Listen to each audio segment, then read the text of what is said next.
the Executive Director, Center for Africa Volunteers, and Managing Director, Global Health and Immigration Consultancy, that is running this program. Introducing, we have Samaras Healthcare Recruitment Limited, based in the UK, and we have the representatives there who will be taking us through a cross-cultural training for the next 10 days. So allow me to, of course, our members, you already know our officials, you know, Madam Nina, who is standing in as the administrator and also business development manager for Global Health and Immigration Consultancy and CAB CAP. We have Mr. Mukuba also on the background, and also I speaking, the managing director. So allow me at this point to introduce Sophia, to introduce also the colleague. Then Sophia, you'll just pick it from there. Thank you so much, and I wish us all the best in the next 10 days as we are taking this cultural orientation and training. Thank you. All right, thank you, Joseph. Hi, everybody. How are you? You ready for today, or is it too early still for you guys? It's early here in the UK. Yeah, so it's 6 a.m. at the moment in the UK. So I think it's about 9 o'clock at the moment where you guys are.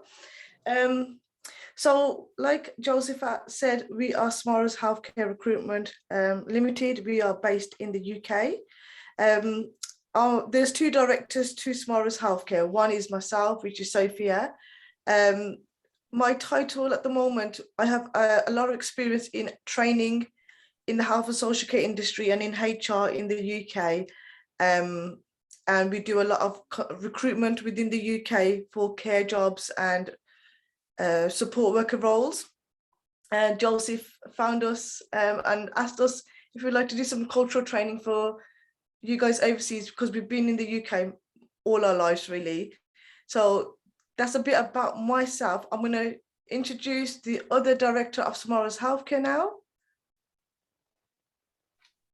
Hello, good morning, everybody. My name is Harsha, and first of all, I would like to thank PHIP, Joseph, Nina, and Mike for giving us this opportunity. And like Sophie said, I'm the other director of Samaras Healthcare Recruitment Limited. And so I'm Sophie's business partner as well as the life partner. That's why I sometimes appear in Sophie's webcam and trying to solve the technical issues sometimes. So don't be alarmed. Yeah, I'm just excited for these sessions, and I'm looking forward to getting to know you guys as well during the next couple of weeks. So yeah, thank you, Sophie. Back to you. Right. So today's topic is mainly session one. So I just want you guys to introduce yourselves a bit. Don't be shy, because I know you guys are not talking much. It's not a test.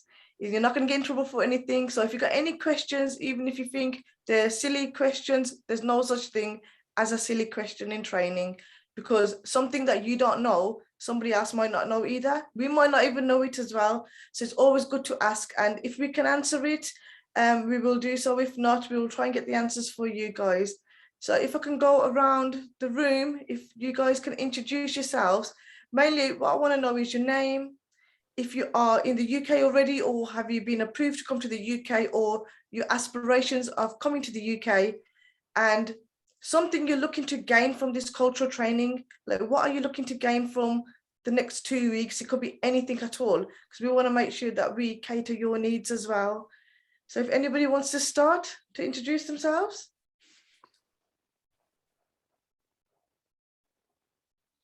Come on, don't be shy.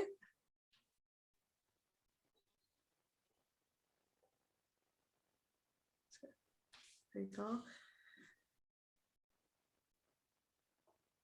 I can't hear you. You got to put your, yeah. Sorry, I was on mute. Yeah, I've got like on my cameras, the line of cameras, webcams, I've got John next to me. So can I ask John to start? Yeah, John, do you want to introduce yourself?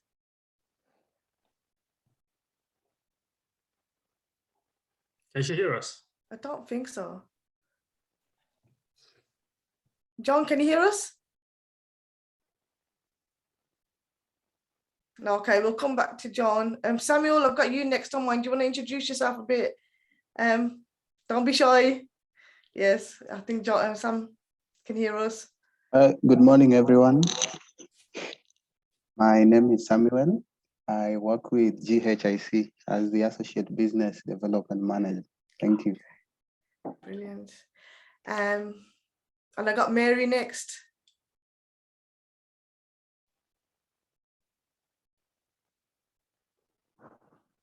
Good morning, everyone. My name is Mary Akinyi. I'm a hotelier. Okay. And what is your main aspirations from the course, or what are you looking to gain from this course today? I would like to know more about the intercultural training. I'd like to learn. You just like to learn about all of it, really? Yeah. Brilliant. That's the type of answer I'm looking for, learn it all. So I think, has Nina introduced herself already? Spoke to Nina yesterday. Yeah, I mean, I'm talking about today. Oh, right, sorry. Yeah, hi, Nina. Hi. So my name is Nina. I'm the Business Development Director from HAV, Global Health and Immigration Consultancy, and also doubling up as the admin currently. Thank you.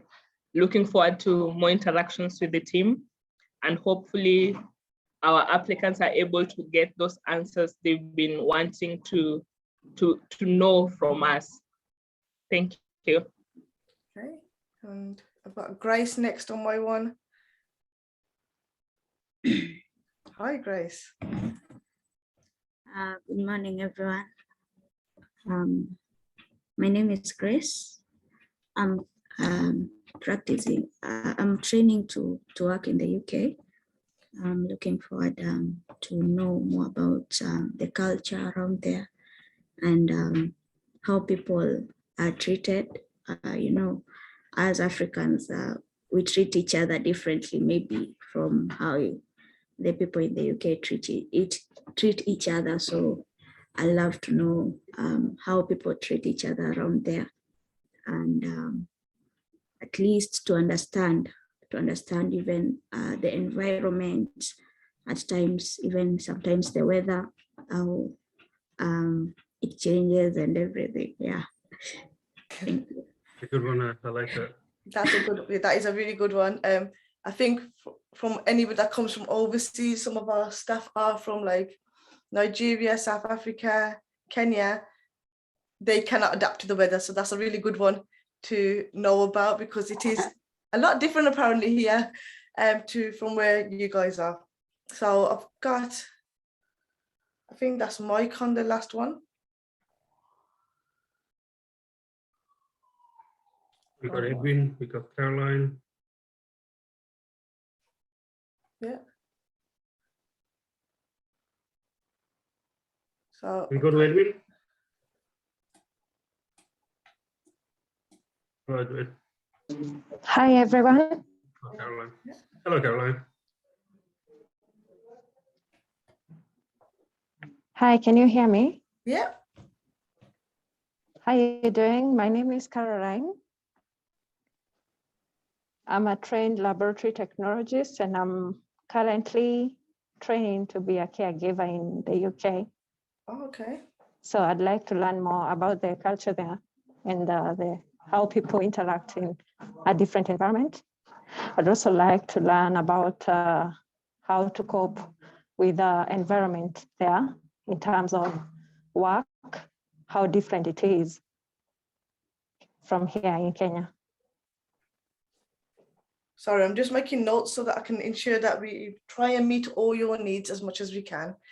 I've got Edwin next. Is Edwin there?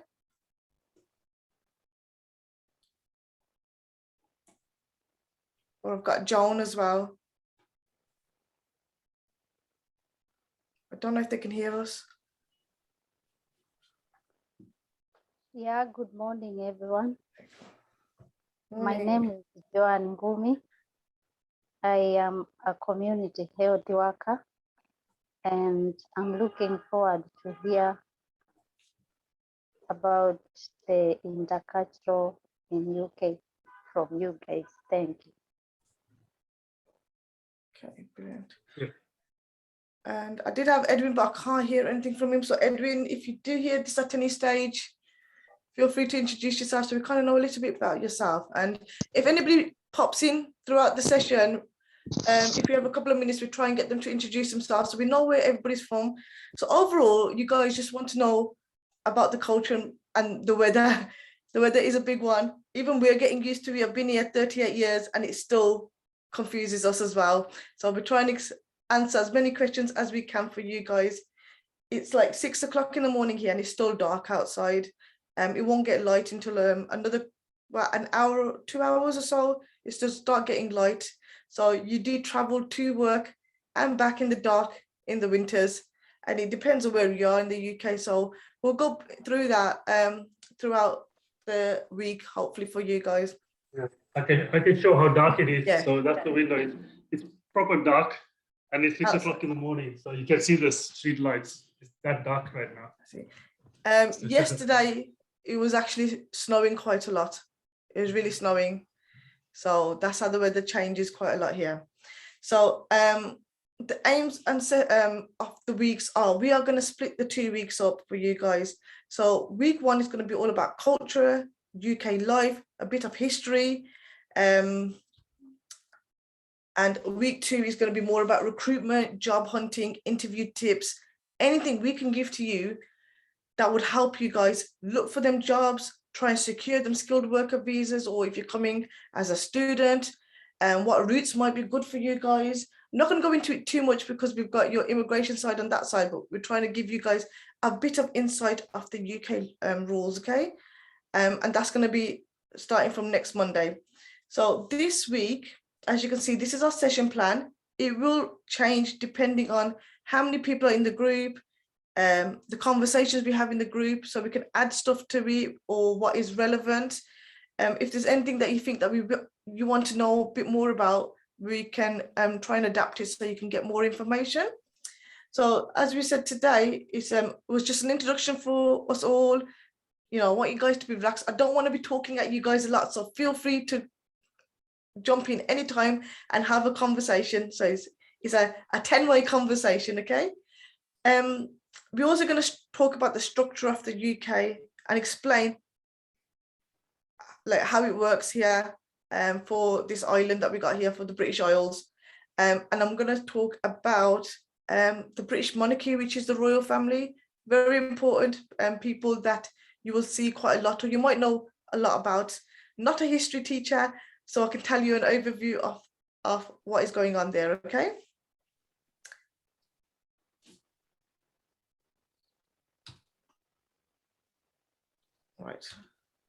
Right, so and then session 2, we're gonna, that will be tomorrow. We're gonna talk about languages.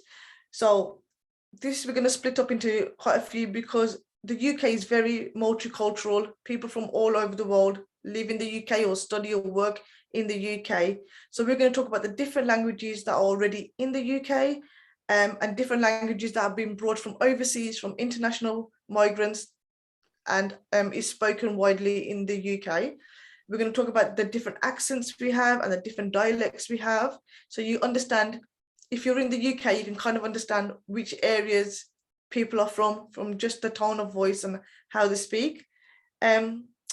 Even though we are the UK and we speak or write in English, there's a lot of terminology that we use, a lot of slang, a lot of words that we abbreviate. So I'm going to try and go through some of the things that you guys from abroad would not maybe understand or hear before, because we do tend to mix up our English.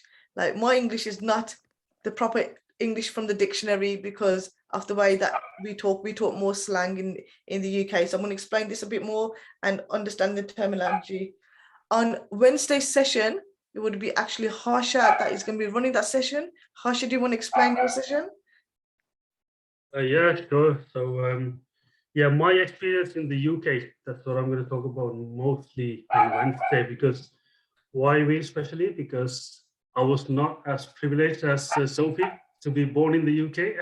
I was born in Sri Lanka, so I came to the UK when I was in my early 20s. So I want to talk about that experience. So I want to share that, what I learned and what I had to do to survive, and also what I experienced when I first came to the UK in the first few years. So I want to share that experience with you guys on Wednesday. And then racism, the culture, the religion.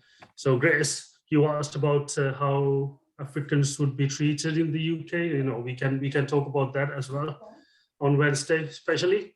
And then the boundaries in the everyday life. So, how to behave when you go to somewhere, because it might be different from place to place, from country to country. So we'll talk about that. And then also the cost of living.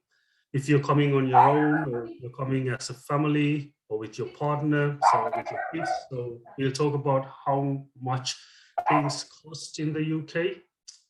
So yeah, that's the session for Wednesday.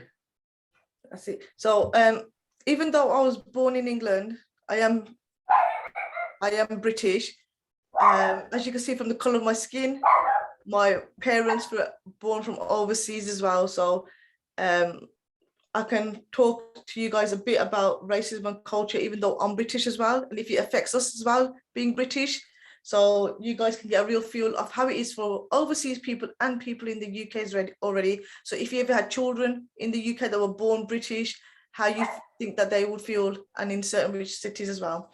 Session 4, Thursday, we're looking to pass it over to me. It's kind of a boring one in the fact that it's all law. So it's all things law. I cannot change facts of the country. So I'm going to talk to you guys about immigration rules, like I said. So I want to see what routes that you're looking to come. Some of you say caregiver routes. Got so much experience in that because that is our background. So we can give you lots of insight of what kind of routes you can potentially come if you want to come as a care worker. Caroline said you was a trained lab technician as well. So we can talk about if you wanted to come through that route. And I want to know a bit more about you guys. I'm hoping throughout the week you won't be as shy as today. I'm going to try to get you guys out of your shell, because I want to know more about you, because the more we know about you guys, the more we can try and help you guys. So I want you to talk about you and your experiences as well, so we can help you. We're going to talk about the benefit system, about funds that you can claim if you're studying or working here, or if you were settled here, what kind of funds you will get and what kind of support you will get from the benefit system in the UK, that is with children and without children, disabilities, if you've got anything that you might need to know or can claim or not claim. We're going to talk about pensions and tax.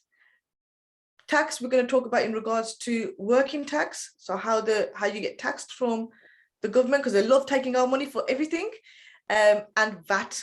VAT is how it is incorporated into your general day-to-day living, and what you will be paying VAT on or not VAT on, and how you can claim your VAT back, because there's a lot of ways.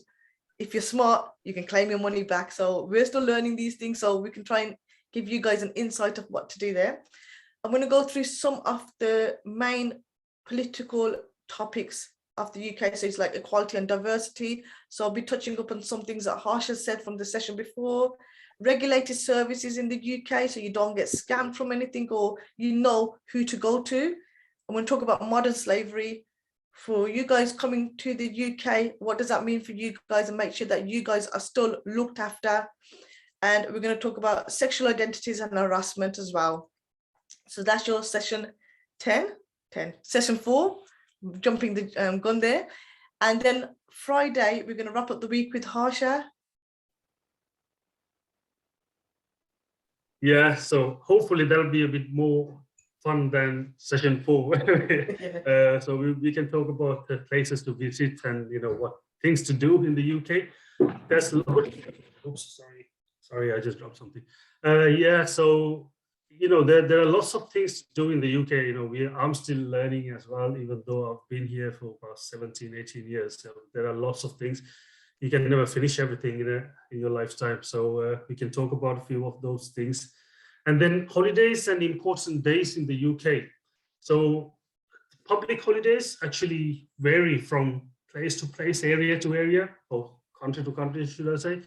So yeah, we can talk about them as well, because that will affect you when you come to work in the UK. And we can talk about what you get paid on these holidays. So do you get paid anything extra or whatever? And then the education system for adults and children as well.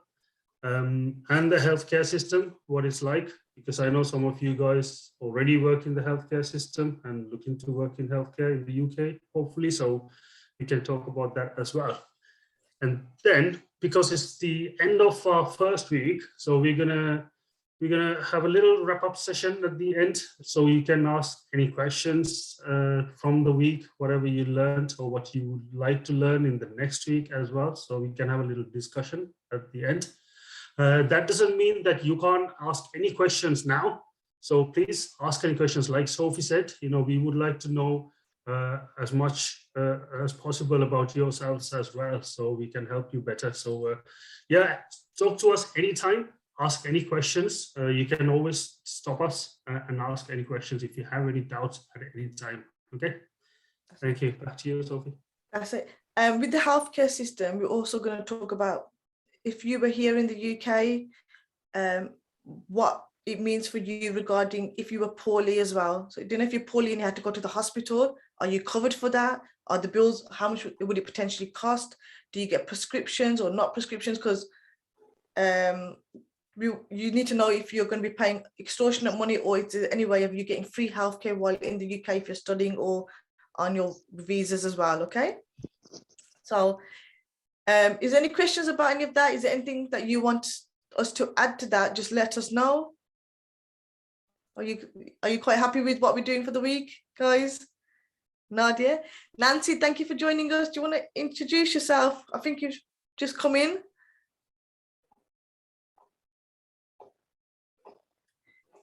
So just a bit about yourself, Nancy, your aims from the session, and what you're looking to either come to the UK for, or if you're already in the process of it, just explain a bit about yourself so we can try and accommodate you as well. Good morning. Morning. My name is Nancy Maina. I'm an M-Pesa agent, and I'd like to learn more about Britain. Yeah. That's it. Brilliant. Are you looking to come, what kind of visa or anything are you looking to come on, or have you started your processes yet? Caregiver. Caregiver. Yeah. Very popular topic, the care route. So I think that I got a feeling we can help a lot of you guys in the health and social care industry in understanding how to come here, because honestly, we think it might be one of the easiest routes to come through the health and social care setting to the UK as opposed to any of the other ones. Obviously, students are the easiest ones, but they don't have PR routes. So we'll go through as much as we can to try and accommodate you guys. I'm sure Joseph knows some tricks and trades as well, more than me, but we know it from this side. So more than likely, a lot of people that do come through the health and social care route do tend to stay, because especially at this moment with COVID. So that's our week. And like I said, week 2 will be all about recruitment, etiquette, professional boundaries in services. And because a lot of you are from the care services, we'll give you some tips about care homes, the NHS, to try and help you guys understand how it works.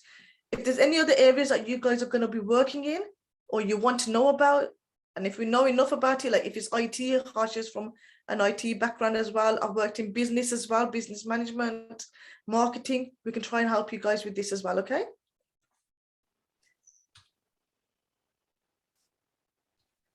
Right, so I'm just gonna move you guys to one side because I cannot see anything. So first of all, guys, I want you to speak a bit more. So can any of you guys tell me from these flags and countries, which countries are in the UK or form part of the UK? Or can anybody tell me any of these flags that are a part of the UK? It could be 1 flag, 2, 3, 4, 5, 6. So I want to hear you guys either talk to each other, rule out any flags that you think, and tell me what belongs to the UK. And don't be shy, guys. Don't matter if it's wrong, because me being here, I still don't know everything as well. So I'll put some numbers underneath so you can see it. Go on. I can see smiles, but I needed some answers. So don't worry if you get it wrong. If you get it wrong, that's good for me because I'm hoping to teach you guys something. So don't worry. Do not be Googling. Do not be looking for the answers on your phone. I want you to just say as honest as you can, because that defeats the purpose. So is there anything here that you want me to take off that you think, no, that doesn't belong to the UK? Is there anything that you think, you know what, that does belong to the UK? I've noticed that.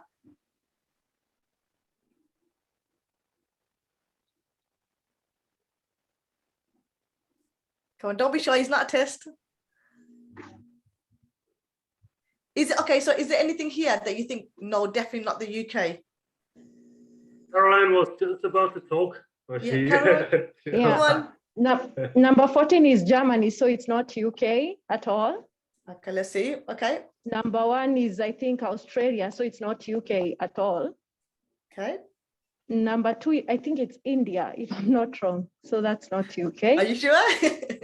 I am not sure. Sure. Okay, no, but I'm sure about number 5. That's England. Number 6 is Scotland, but not the rest.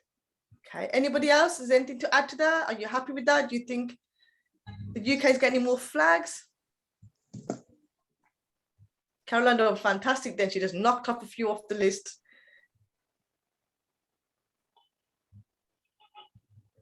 Grace, what do you think? For me, don't worry if you get it wrong. It's okay. There's no, well, there is a wrong answer, but you're not going to get judged for it.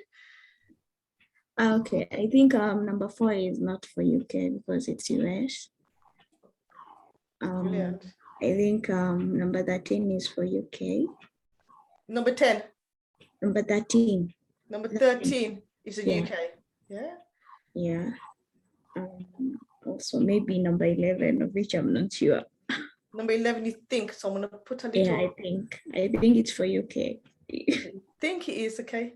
Is that because of the flag in the corner? Yeah. Okay, brilliant. Anybody else? I'm gonna pick on people if they don't talk. Number 7. Number 7.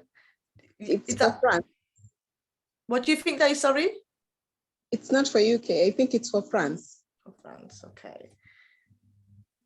Pretty good. So you got about 1, 2, 3, 4, 5, 6. So anybody else want to add to this at the moment?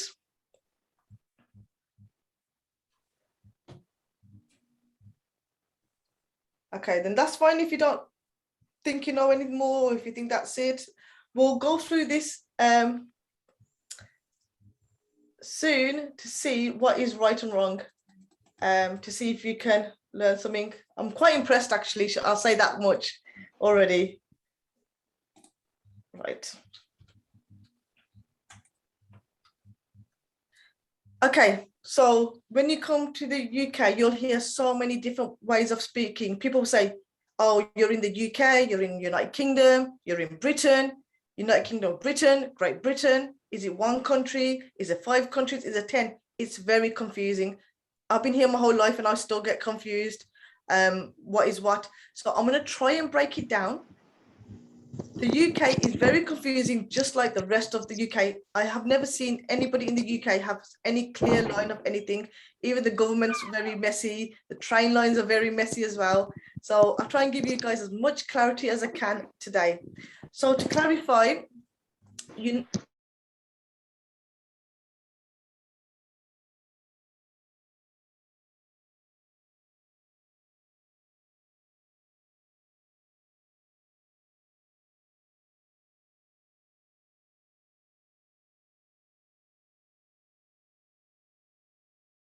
the Olympics, we don't go into the Olympics as Team England or Team Scotland. We go into the Olympics as Great Britain. So you'll always see the Great Britain flag. Okay, so the sovereign state is just like the government has control over this area, and they're the ones who make the rules and political. They make the political decisions about the UK and how they're going to rule it. Right. So with the UK is broken up into 4 different countries. So there's actually 4 main countries that belong to the UK. These are not sovereign states, so they don't have their own entity. the entity is actually United Kingdom of Great Britain. So you have Scotland at the top, England at the bottom, Wales at the back, and right here you got Northern Ireland. So if you look at the UK map, it looks like a person. So at the top, the nose is Aberdeen here. I'm gonna put some notes here. So in Scotland, you got Aberdeen here. This is where we are. This is where we're based at the moment. We moved from England to Scotland less than a year ago to change Europe, right? If you come down further down here, you got the Lake District here. If you come further down here, I think you got Manchester here. If some of you have heard of Manchester before. If you're coming further down, you got London here, which I'm sure a lot of you guys would see. You got Brighton and Bournemouth, the beaches around here. You come into the foot, you got something called Devon and Cornwall right in the foot here. Beautiful beaches down here as well. You got beautiful beaches up here as well. In Scotland, all around the coastal area. Then you got Wales, so you got places like Cardiff, which is really well known here. Right, if you're ever here, then you got Northern Ireland over here. So with Northern Ireland, you have to like catch a flight or a ferry to get over there. So you will see a lot of people from the UK say we're going to Land's End. Land's End is either around here or here. A Land's End is basically the end of the UK. So you will see a lot of people do a massive trip from one side of the UK to the other side. You can actually get down to one side to the other side within 24 hours, but that's a lot of travel to do. So I'm originally from Birmingham. I don't know if you can tell from my terrible accent, because it's meant to be one of the worst accents in the UK, which I don't agree with, but Harsha thinks it is. I agree with that. So I'm from here, Wales here. And to get to Aberdeen where we live here, if I was going to go straight with a car journey, it would take me about 8-9 hours to get from here to here in a car in the UK. That's how small it is. If I was going by flight, it would only take us an hour. Okay. Is there anyone that wants to know where any other cities are that you've heard of in the UK? And I can try and point them out to you. Do you know any cities in England or Scotland that you want to know about? Or you don't know any cities?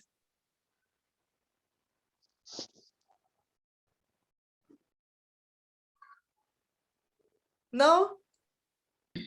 I would like to ask, these are 4 main Sheffield countries. Do they have any boundaries? Like if you are coming from Scotland? Yes, that's a very good question, actually. Here, that's your Scottish borders. There is nothing there to stop you going into it. You can drive on the motorway straight down and all you see is a welcome to Scotland sign or welcome to England sign. There's something called Gretna here, and Gretna can go into either side of Scotland or England. So they're on the borderline, but there is nothing stopping you from going in and out. Same with Wales here. You can get to Wales from England to Wales just from a side road. And some people's houses, you got houses in England and then the next door neighbors might be in Wales. That's how it is. So there's nothing stopping it at all. It's just Ireland, obviously, because it's in like you got the sea there. You just have to cross over. So that's a good one. Now, someone said Sheffield. If I'm right, Sheffield is by Harsha. Is it by Manchester? Am I wrong? It's a bit up north. So I think Sheffield's about here, maybe a bit higher. I'm not 100% sure. Yeah, so Manchester's around here and Huddersfield's up here. So Sheffield is going further up. And you'll see that in the accents, you can tell where people are from. I want to add something to what Grace asked. Yeah. About the traveling between the countries. Even though these are countries, still they are part of the United Kingdom. So it's actually the same sovereign state. So there is no visa or no boundaries, no physical boundaries at all between these 4 countries. Like Sophie said, you can just travel by car, bus, or even walk through a farm. And there's no there's no legal issue traveling between these countries at all. And even if you take a flight, like Sophie said, we can fly from England to Scotland within an hour. Even if you take a domestic flight within the country, you don't even need a passport. You just need a driving license or some kind of an ID to show at the airport. And doesn't matter whether you're British or not, you don't need a passport at all to travel within the country, even by air. So which is a good thing. So when you do come to the UK, if you come to England and you've got that visa for England, you can travel to any of these 4 countries within the UK. So you get to see 4 countries as opposed to just one.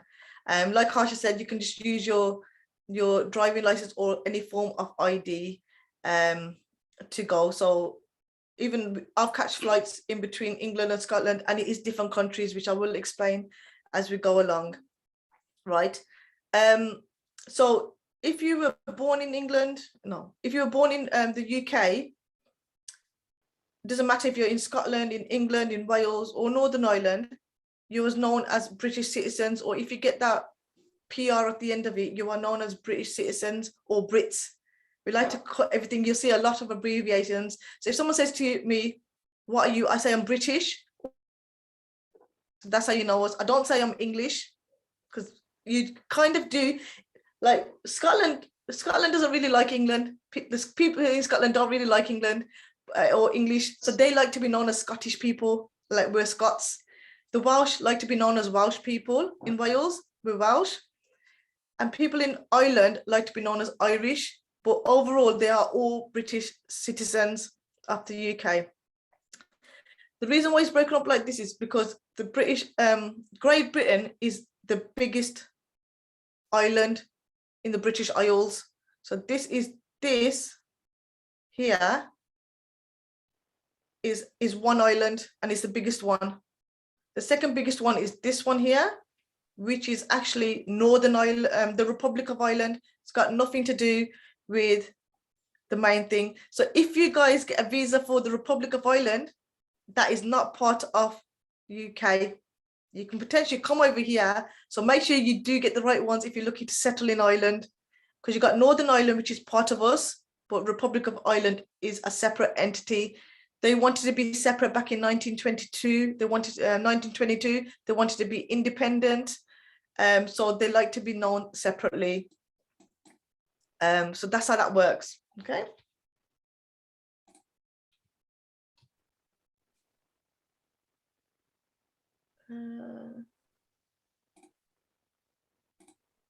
Sorry, I just need to get my thing back. So the United Kingdom is actually not the same as Great Britain. Okay, Great Britain is only Scotland, England, and Wales. And this is the largest islands, like I said, in the British Isles. This is the British Isles altogether. So if you see all that in red, that is all classed as the British Isles. Lots of little islands that you can go to around, like the Isle of Man, Shetland Island, Orkney Islands. So lots and lots of places that you could potentially visit if you could want to go around the British Isles.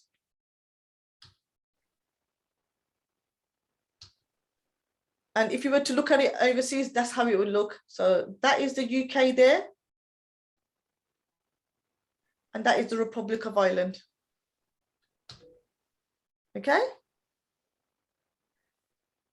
Because that's quite confusing, what I've done is I've put it into a nice little tally for you guys. So like you can see, anything in yellow is Great Britain. So if you are living in Scotland, England, or Wales, you are part of Great Britain. If you choose to live in Northern Ireland, you are known as United Kingdom. So do you know, if you ever send a letter to the UK or you're applying for jobs, you can put down United Kingdom. You can put down Great Britain if it's on the right hand side, but if you are looking to apply for Northern Ireland, it's best to write United Kingdom. And then all of it, including the Republic of Ireland, is the British Isles. Any questions about anything, guys? Yes, I have a question. Yeah.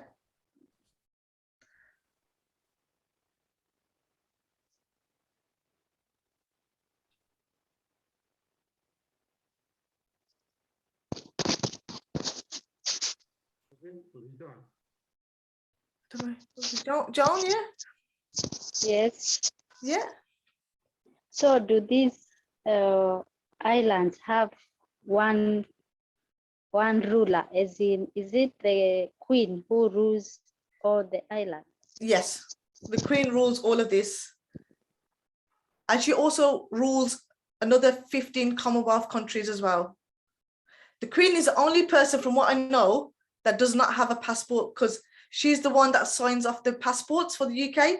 So she doesn't need to sign off her own passport, so she can travel around the world or around her own sovereign states without a passport. And she's very recognizable, so people know who she is. So she's got a lot of work. Around the world. I think Yeah. around the world, she can travel. She doesn't need a passport. That's it. She's one of very few people that can travel freely around the world without a passport. Lucky her. Whereas everybody else needs to get visas and work hard for it. And Boris Johnson is the Prime Minister for which exact part? Prime Minister, he is Prime Minister for the whole of Great Britain, but he mainly rules England.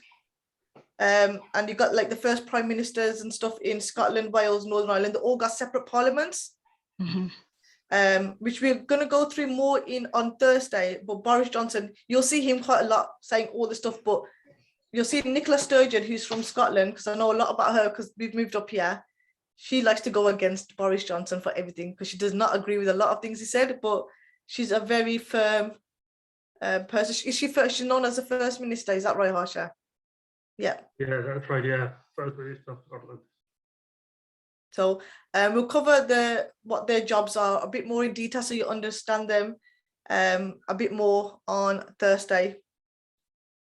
I think what Sophie said was clear, I think, about Boris Johnson. So yeah. I believe it's clear. So Boris Johnson is the actual Prime Minister for the whole of UK. That's it. So I think every few years you get a right to vote on certain areas like Labour or Conservative, and whoever wins, they will take over. So Boris Johnson's only been in reign since during COVID, so he had a very, very hard job to convince the UK and look after the UK, because he's the one who had to deal with Brexit, he had to deal with COVID. I think that's why his hair's always a mess, because he never combs it. It's really frustrating. But like he's always tired. But Nicola Sturgeon, like I said, she's doing a really good job. Northern Ireland and Wales, like I said, have got different parliament structure, but they've got the House of Commons as well. The House of Commons are the ones that actually write the rules for the UK. Because we used to be part of EU before, we used to follow the rules of the EU rules. But since Brexit, we have to have our own separate ones. Some of them are written, some of them are we're going to be taking from the EU. So that's all still changing because that only happened last year. Sorry, I think we will discuss EU and European Union and Brexit and everything in a later session when we talk about politics. Yeah. Hopefully on Thursday, we'll talk about a bit of politics with you guys and see what you think. All right, so as you can see, you got your 4 countries and you got your little islands around, right? Like I said, all of these guys have, even though it's one place, all 4 have separate countries. So the separate parliaments, the separate cultures and identities, which Harsha will be going through, and you'll hear us talk about them separately as it is.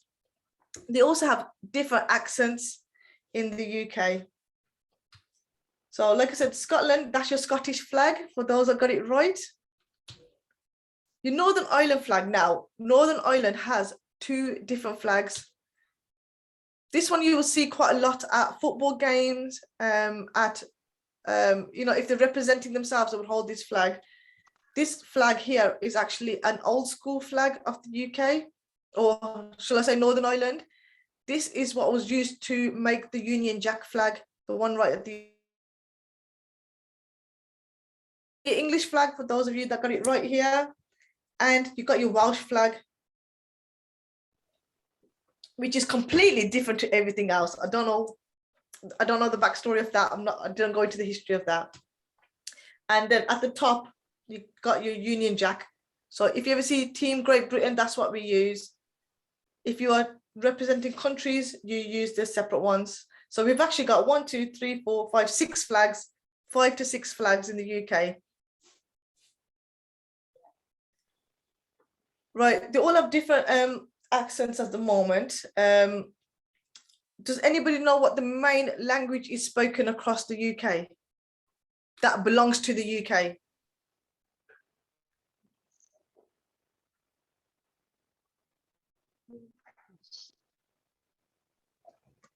What do you think is the main language spoken? I'm speaking it now. English. That's right, yes. Right, so English is the main language spoken across the UK. Each area has actually got its own national language as well. Does anybody know any of the languages from any of the countries? Don't matter if you're wrong, it's okay. Does anybody know the actual languages from each country? No? I just guess. Yeah, just take a guess. It's okay. I guess. Scotland, Scottish. I don't know. Yeah, that's right. You got the Scottish Ireland, accent. Irish. Yes, exactly. Irish And Wales is Irish. No, it starts with the same letter. Did someone say it? Wales, Welsh. That's right. That is absolutely right. So Scotland, majority of them do speak English. 30% still speak Scottish, or known as Scot as well. Moved up here. I've been out a lot more than Harsha. We've only been here 8 months, 9 months. I've been going to running clubs and a lot of parents for the kids. And some of them speak a lot of Scottish words still. And I can't understand some of the words that they speak. So we're still learning it as well. So they do have their own language as well. And only 1% speak Gaelic, which is a complete different language altogether. I don't understand any of the words they say. You got the Irish language is spoken by 11% in Northern Ireland. It's spoken more commonly and more freely in the Republic of Ireland, but the Northern Ireland still speak it, and 99% speak English. The English are quite ignorant. We only got one language. It's just English. But we got a lot of people from overseas, multicultural languages that are coming in, which I will discuss tomorrow. And you're right, as in English is spoken more freely in Wales as well, with 29% speaking in Welsh. Now, as generations go on, the actual country's own languages like Irish, Gaelic, Scottish, and Welsh is all dying off slowly. It's still there, but people rarely use it. So they might just use a couple of words from it really, but overall, people speak English across all the countries. There's different dialects that people speak, so they have different accents in each country. It's not based on cities, it's based on how far up it is, and it just changes with the tone, which we will go through tomorrow properly. But there's approximately 4 dialects in Scotland. Gone wrong way. There's about 4 to 5 different dialects in Northern Ireland, because some of them move over to get it from the Republic of Ireland. There's 4 to 5 dialects in Wales, and there's 37 to 40 dialects in England. So they have a lot of different accents in England. So I'm from Birmingham. I've got a Brummie accent. That's how we're known as Brummies. So that's how we abbreviate it more there. Right. All 4 countries actually have their own national anthem as well. So they like to be known separately. So we actually have 5 national anthems for the whole of Great Britain. So you got 1 for Scotland, 1 for Northern Ireland, 1 for England, and 1 for Wales. Just gonna bring this down. How do I move this? Oh, let me see. Okay, yeah, there you go. There you go. So these are the national anthems for the UK. You might have heard of some of these. Honestly, I've only heard of 2 of these before, because some of them I've never needed to hear of. Now you got, like I said, you got Scotland anthem, you got United Kingdom anthem, which everybody should have heard from, like football matches, from when we do the Olympics, and the main one that everybody hears is God Save the Queen. You got the Northern Ireland accent, the Northern Ireland anthem, the Wales anthem, and you have got one for England, but it's not recognized. People don't use it. So the English would actually use the United Kingdom's national anthem. So what I'm gonna do is I'm gonna play you guys a bit of it. You can read it as well. It's in the language of that country. Some of it you might understand, some of it you might not ever understand because they might be speaking Welsh, so you can kind of see how they speak as well, okay? So which one do you want me to play first? Which one would you like to see first?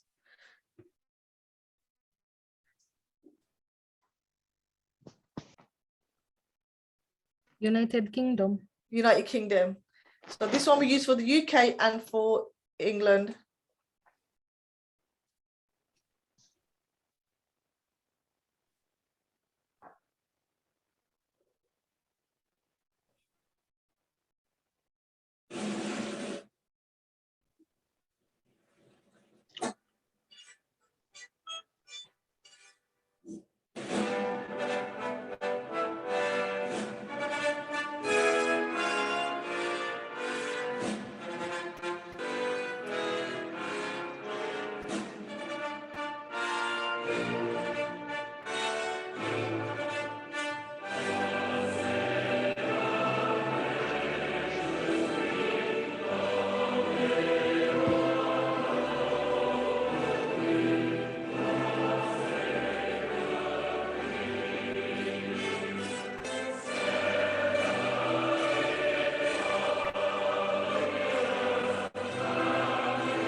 So I'm sure you guys have all heard that before.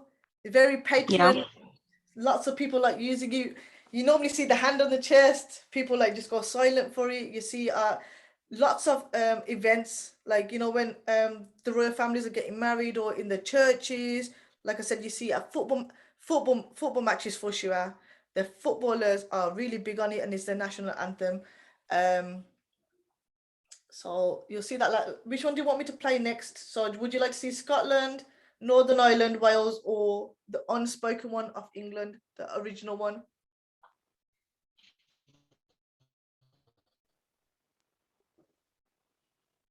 I would like to suggest Welsh one because it's not in English, it's actually in Yes. Welsh, isn't it? Yeah, so the Welsh one, yeah, it's actually, yeah, it's not, you can see the language. So any of you understand this? I'll be well impressed because I don't understand a word of it myself. There's a better way. Okay, that is an advert, okay? That is not the Welsh accent. 3 years ago, I quit my job.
Did any of you understand that language at all? No. No, I didn't either. I think they're called, there you go, it's on the screen. Wales is called Gwlad. Gwlad? Never heard of that, but you will see, because Wales got their own Sometimes you language. see lots of words. When you go to Wales, you will see lots of signboards, you know, by the roads written in Welsh, and then they write it in English as well. But Welsh words, I've tried to read them, but some words don't even have any vowels, and I don't even know how to pronounce them. So it sounds very weird. That's it. We thought our names were long. The Welsh have got some very long words that no one can actually pronounce. And like I said, because it's got its own language, all the signboards are in 2 languages. It's in English and in Welsh. So you'll always see the Welsh underneath it for equivalent for people that do speak that, because they still have their own entity in that respect. So anybody want to hear? Anybody got any requests for which one should I put on next? You got Scotland, Northern Ireland, because the one for Republic of Ireland is different to Northern Ireland, and you got the English one. I got a very shy team today. Do you want to listen to what the English one would have sounded like? I got a reason, got a feeling I know why they don't want to use the English one, because it's not as patron as the UK one, because when I heard it, I didn't have the same vibe as the one from the UK. So this is the unspoken one. The first ever all Google phone. The best camera on a Pixel yet. Hold on a Smart second. enough to make photo bombers vanish with magic eraser. Motion is made simple, smooth with motion mode. Face unblur, its faces into focus. Google Pixel 6. 3, 2, 1. Right. So unofficial anthem of England.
So that's the English one. Has anybody ever heard that one before at all?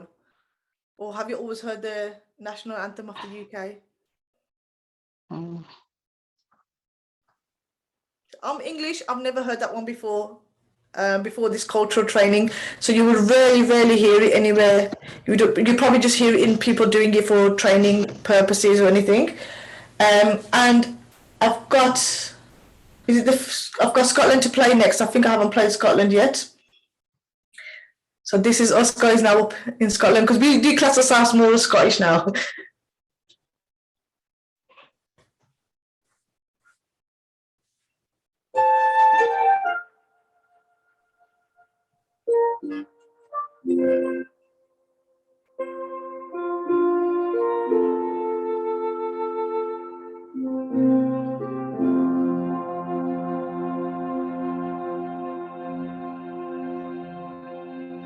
Oh, flower of Scotland, when will we see your like again?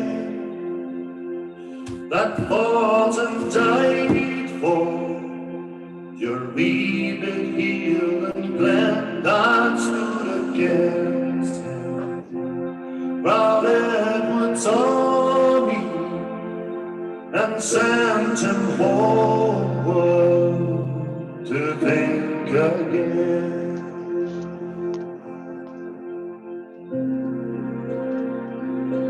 The hills are bare now, and autumn leaves lie vacant still. For land that is lost now, which those so dearly held, that stood against him. Proud Edwin saw me and sent him So that's the Scottish one. Scottish are very proud of their national anthem, so you'll hear it quite a lot throughout the UK. They do play it quite a lot. And like, as you can see from the scenery there, it's very, very beautiful in Scotland because it's near the top. They've got a lot of mountains and a lot of beaches. People don't realise that the UK has a lot of beaches. We're not known for our beaches. The beaches that I used to go to in England, not the greatest, not the clear water, not the white sea sands, but in Scotland, you do tend to get a lot of nice clear water beaches up here. And then you got your last one is your Northern Ireland one, which I'm just going to play quickly for you guys as well after this one.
So that's all your anthems for the UK. What do you guys think? Is there any that you like? Are they all sounding really weird? You don't like any of them? Because some of them I'm looking at them thinking, well, that's a bit different, but they are very patriotic to the UK. And is it now any countries that you are liking that you want to actually go and settle in? Are you all looking to come to England, or were you like looking at Scotland, Wales, or Northern Ireland?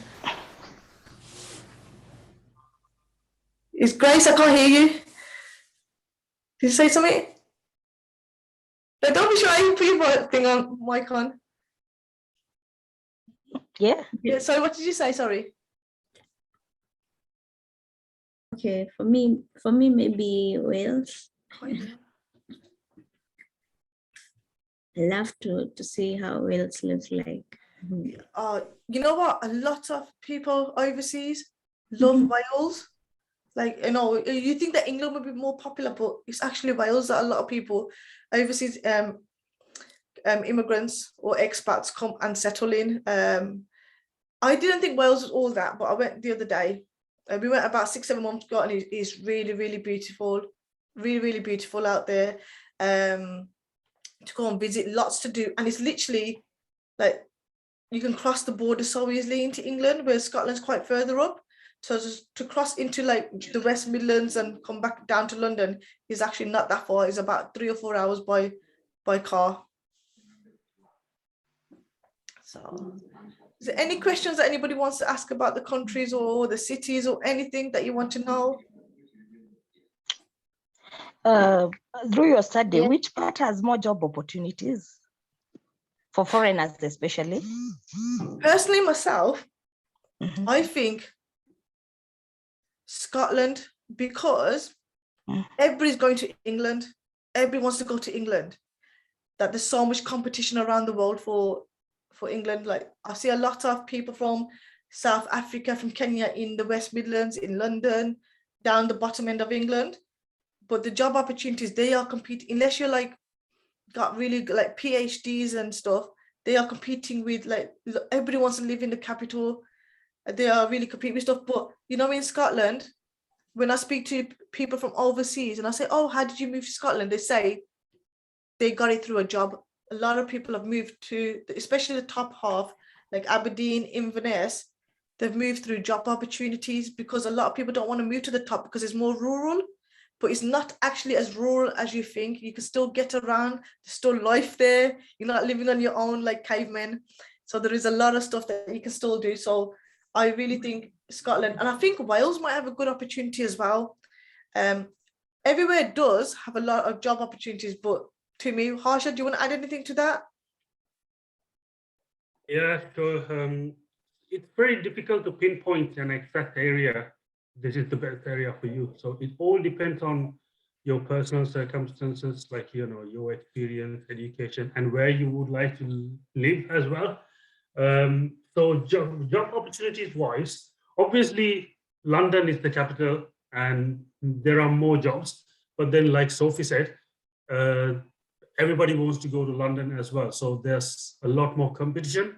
So even though there are many more jobs in London, it's very, very difficult due to the competition. I've experienced it myself. So when I finished my degree in IT, I was looking for jobs in London area, and it was very, very difficult because there were so many international students applying for the same job, and you know, I was not exceptional. So you know, it was very, very difficult to get a job. But then I finally got a job in IT in a very, well, in the countryside, far from, about 3 hours away from London. So I never thought there are IT jobs, you know, like people think, oh, all the IT jobs are in main cities and all that. But when I applied for this job, that was in a countryside, but that was the biggest IT company in that whole county. So I was surprised to see that big company in the middle of nowhere, really. So in a smaller town. So that's how it is. So there are opportunities in everywhere, I should say, in anywhere in the UK. Even if it's a smaller town, you will see many opportunities. Like for an example, if you are looking for jobs in healthcare, there are care homes, nursing homes, hospitals in every town, not even cities, in every town, or even villages sometimes. So it's very hard to pinpoint, but there are opportunities anywhere really. So I think it depends on where you would like to live, depending on your cost of living and the scenery, or even the culture. So you might prefer different areas. So yeah, basically it's anywhere in the UK. It's good for jobs. I personally think that. Oh, sorry, who's? No, it's another question. Yeah. If I decide on Wales, will I have to learn Welsh? No, I don't even know Welsh. But if I'm working there, maybe I need to learn the language. You probably would not want to know the dialects or like understand a few words here and there. Like we live in Scotland now, and I went to the shop the other day, and I said, "I can have a sausage sandwich." Sausages in England are long, thin sausages. They gave me something that looked like a patty, like a square. And I went back to the shop and said, this is not a sausage. They go, in Scotland it is. So they use different things. And they so you might need to know just certain things that they are proud of, and they use like in Scotland they use haggis a lot. Like it's one of the main dishes. Harsha wants to add something to that. So talking about Wales for an example. So see, Sophie's put their English speakers are 99%. That's 99% of people in Wales speak English as their first language, and 29%, only 29% speak Welsh as their first language. That's what it means. So that means those 29% of Welsh speakers also speak English as their second language, but they're fluent English speakers as well. So anywhere you go in Wales, even to the most rural town or village in Wales, you will still speak English. This Welsh is only spoken between themselves, among families. So, sometimes they learn it in schools, they have their radio stations and stuff. Apart from that, applying for jobs, or if you go to shops or anything like that, you can always speak English anywhere in the UK. And you don't need to learn any of the other languages, but you can if you are really interested. Even though these are the languages, you got languages from overseas, which I'll go through tomorrow. You got other countries that have got a lot of people here. There's a lot of Asian countries that have settled in the UK from back in the 19th century. So there's probably more like people from India, like so Punjabi speakers than Welsh speakers in Wales. It's very, very multicultural. But like I said, if you go to some of the most rural parts of, say, Scotland or Wales, they might not have many people from overseas there, but they will still speak English as their main language. Right. I have a question. Yeah. Do they use the same currency? The same currency? Yeah. Overall, yes, everybody uses the Great British pounds and notes. Scotland does have its own currency as well. Some English people and in Wales, well, England, are ignorant to the Scottish pound. So we've had Scottish money and it's exactly the same thing. It's just the pictures are different and, you know, that's it really. If we've used some Scottish money in England, some people don't accept it, but the main high street people do. So whenever we travel back down to England, we tend to use a currency, but with COVID and everything, a lot of places just take your bank card now. So that's the main currency difference. It's just the notes are a bit different. They've got different people on it. But they're still known as £1, £2, £3. Not £3, there is no £3, £1, £2, £5 note, a £10 note, a £20 note. You would rarely see a £50 note. If you ever see a £50 note, check to make sure it's real, because you rarely see anybody have a £50 note, so they don't really use that. So if you ever give anybody a £50 note, they would check to see if you gave them a real one. Okay. Right. Right, so does anybody know in each country has its own capital? Does anybody know any of the capitals of any of these countries? You must know England. Yeah, London. Yeah. Just making sure you never know. People actually think London is its own country. We have that so much because we do YouTube videos a lot. And people are like, is that London? We're like, no, it's Birmingham. They're like, is Birmingham in London? No, it's not. London is the capital of England.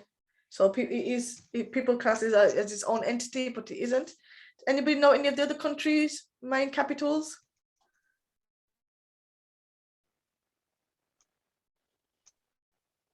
It's okay if you don't. No. So we've got Scotland's got Edinburgh. Really well known for the Edwin Castle, beautiful. Oh, Edinburgh. Yeah. Scotland. Northern Ireland is Belfast. But you know the Republic of Ireland down here, the capital is actually Dublin.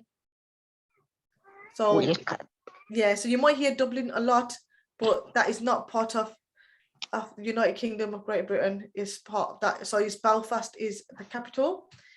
Obviously London. And then you have Cardiff for Wales. Lots of overseas people live in Cardiff. Another beautiful country there. Now, each country also has its own patron saint. So it all celebrates its own day. The proud Scottish is proud to be Scottish.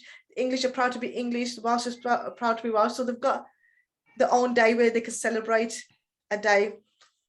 And they dress up.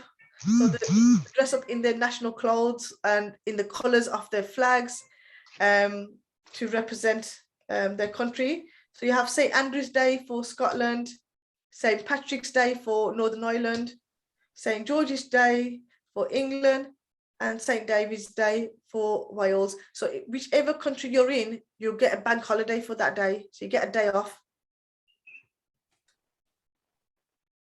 So that makes up your 4 main countries of the UK. Is there any questions about that? So just to confirm, now knowing what you know, which flags belong to the UK? So you guys should be able to answer this. You did get whatever you lot said was right. So if you can tell me what they are now.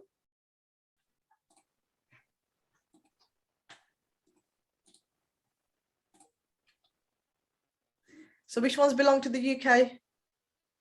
13. 13. Number 13, yeah. 3. Yes, 3. 6. Yeah. 2 more. 5 and 12. 5. Yes, well done, see? I have taught you something. Woo. At least I got one thing out. Like I said, Harsha's very good at these ones. So we had New Zealand for number 1, India for number 2, so well done there. USA for 4, France for 7. That's the Republic of Ireland. That's the one you'll see for the Republic of Ireland. IKEA, Sweden. So we love our IKEA stores here. I don't know if there's one in Kenya, but we absolutely love our Swedish store here. Got the Italy one here. This one is Fiji, Germany, and Harsha, what's the last one? Poland. Holland. I always No, forget this Poland. one. Poland. Sorry, Poland. There you go, Poland. So well done for, actually, you know what? You've done really well on knowing majority of them already beforehand. Any questions, guys, that you want to ask now about anything?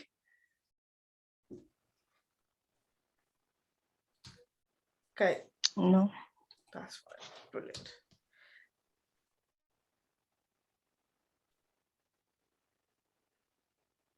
I just want to add something, guys, you don't have to wait till we ask if No, you have just any ask. questions. So if you have any questions, just stop us anytime and ask your questions, okay? Okay, so this is about the royal family, our British monarchy, right? The British monarchy is very, very complex. Like, there's too many people in it. So what I'm going to do is I'm going to try and stick to the main things that you guys need to know.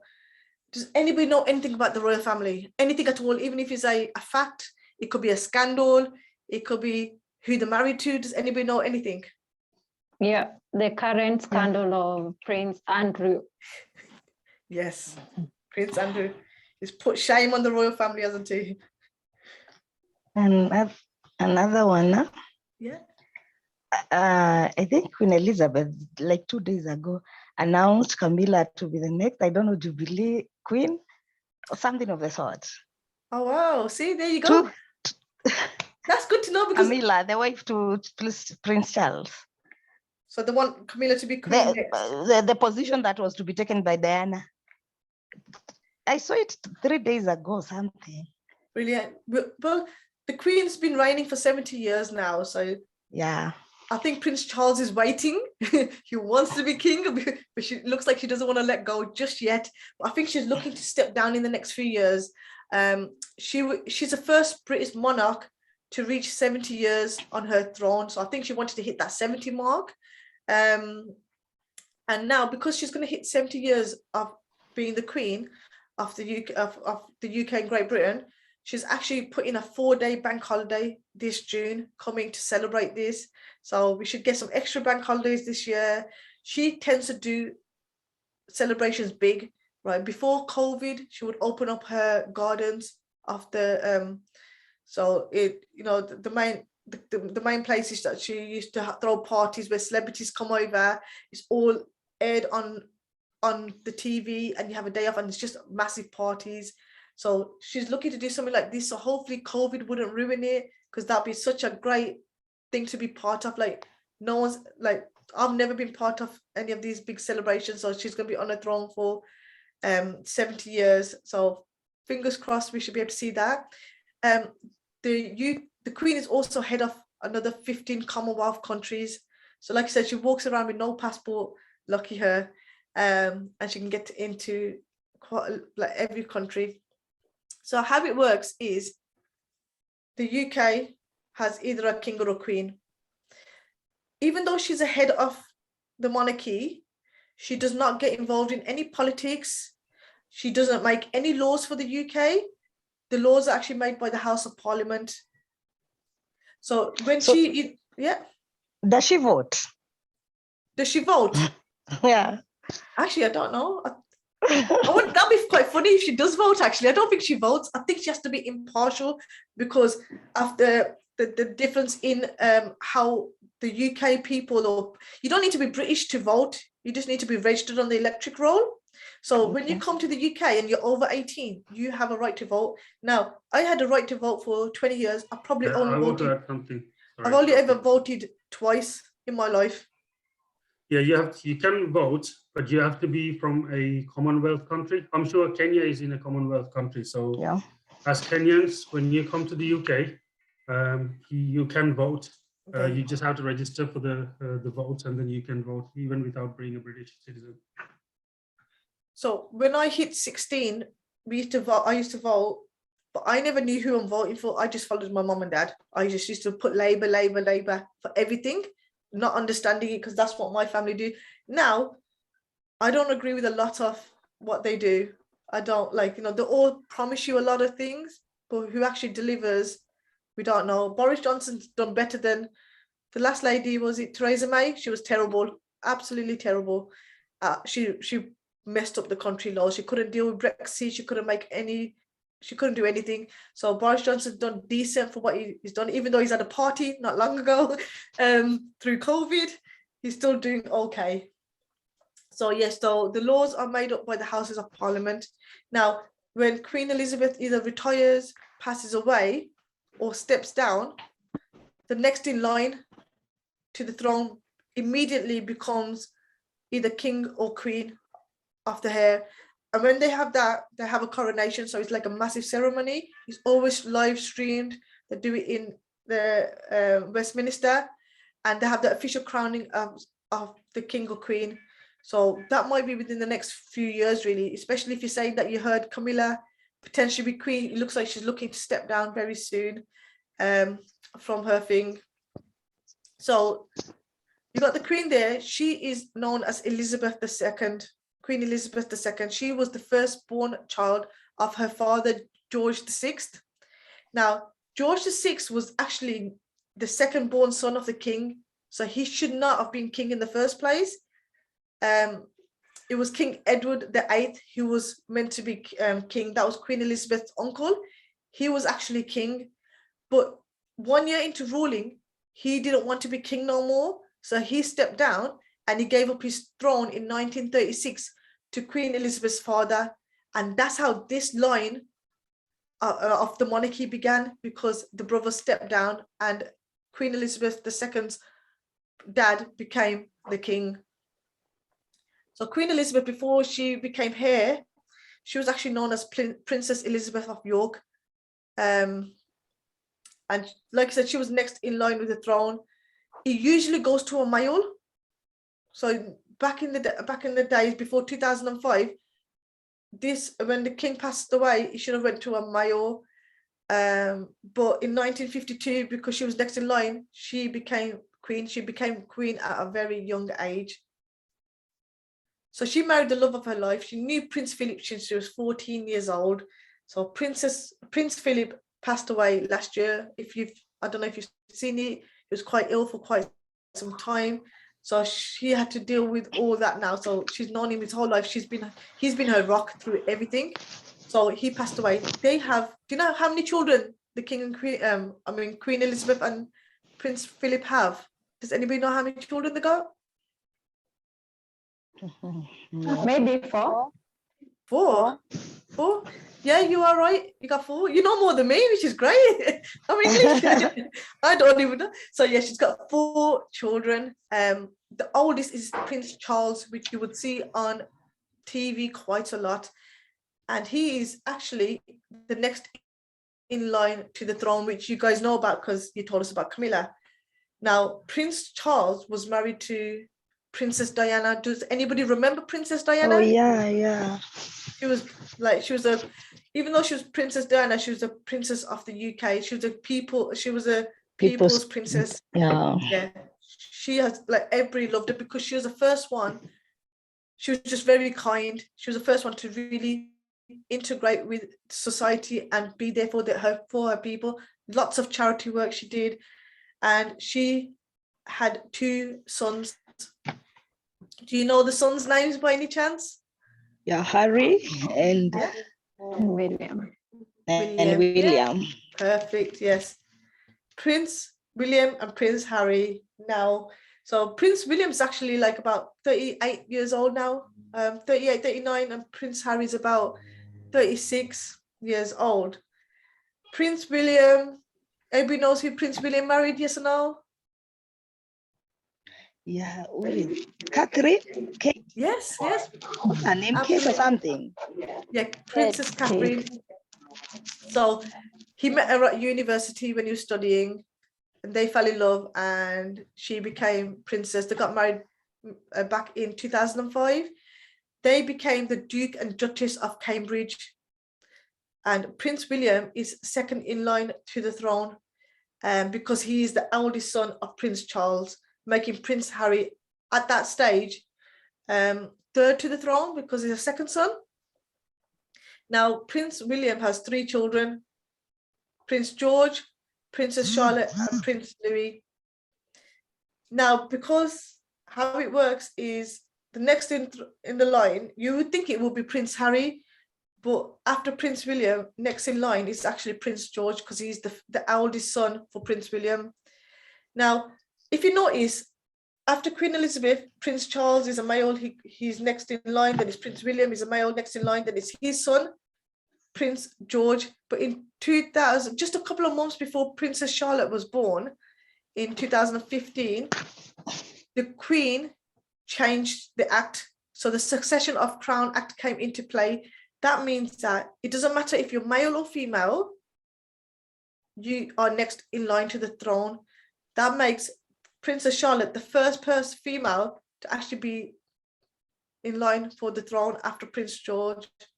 So there's no males and females now. It's just whoever is born in that order, making Prince Louis the 5th in line. Now, you know, the 2 children that are older than Prince Louis, the 3rd and 4th one, if they have any children, Prince Louis will drop down. So his line of hair will drop down. Does that make sense? Yeah. And how come Queen Elizabeth became the queen? She didn't have brothers or something? No, Why no, she was next in line for hair. So when her dad passed away, he passed away quite young. So she took over very young. She was one of the youngest queens around. So for her to run for 70 years, this goes to show. So that's very, very unusual for there to be a queen. So that's why the line is males after that. But Princess Charlotte and anybody after this has changed the line now. So if Prince George has a female, like a daughter, she'll be in line as well. And then everybody else will drop down. Now, Prince Harry was 3rd in line, but because of all the children that Prince William's had, and if he has more children, he'll drop down even more. Now, I'm sure you would have heard a lot about Prince Harry in the news. Meghan. Yeah, Meghan. The celebrities of the royal family. Yeah. So Prince Harry was dating Meghan, who is an actress, and she's American. She's American. She's mixed race. So it caused a lot of dynamics in the UK. Meghan felt like she wasn't part of the royal family. She didn't like the way that they control things. She felt very controlled. She likes to be her own person because she's used to that. She's used to a celebrity life, not a royal family life. So the royal family working line was not for them. So they actually have stepped down as working royals. They still have kept their titles at the moment. I don't know if they're going to get rid of it, but they're still known as the Duke and Duchess of Sussex. But they tried to move to Canada, but Canada didn't want them. They couldn't just move there. So that goes to show, even though he was the prince, he couldn't just move to Canada because they were like, you need visas. And she used to work in Canada, but she's moved back to the USA and he lives there. But they are looking to split the time between the USA and the UK. But Prince Harry rarely comes because there's a lot of drama. There's a lot of drama going on between him and Prince William at the moment. So he came last when Prince Philip passed away, when his granddad passed away. So with Prince Harry, they are known as commoners now, but he's still in line for the throne for 6th place. So he's got 2 children, Archie and Lilibet. They don't have any prince or princesses names because they're not next in line for the throne. but they are commoners, but they still have access to potentially having the throne in 7th and 8th place at the moment. And like I said, that would drop down again if anybody else have any children or gives up their reign. So going back to Queen Elizabeth right at the top, you said she had 4 children,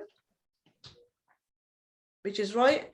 You got Princess Anne, everybody's favorite or not favorite, Prince Andrew.